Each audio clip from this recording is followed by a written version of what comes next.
On the second notion, on the ideological and theological front, we see for the first time in human history the rise of a new ideology. Really, it's a new deen, a new faith, which is the lack of faith.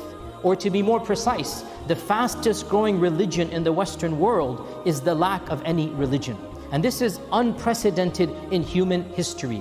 We have a rise of agnosticism and a rise of outright atheism. In America, for the first time in its history, the majority of people below the age of 30 identified with no faith.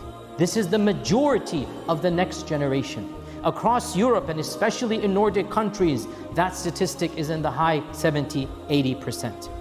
However, you cannot change the nature of a human and the fitrah of a human to deify and to want to have a higher purpose. And so, when people remove organized religion, they must construct an alternative, even if they do not call it religion. And so, as with any faith, this new faith, which is no longer calling itself a faith, call it a secular faith, this new faith has created its own gods. And most important of them amongst these pantheon of gods is the god of narcissism and hedonism. As Allah says in the Quran, أَفَرَأَيْتَ مَنِ اتَّخَذَ إِلَهَهُ هَوَاهُ. Have you not seen the one who has taken his own hawa as the desire, as the object that he gives all to?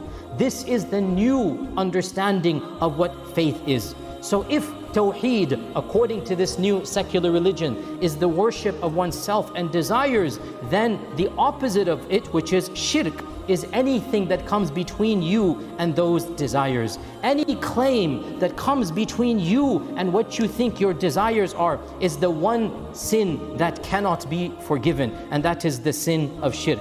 Hence we see the rise of what we call the cancel culture.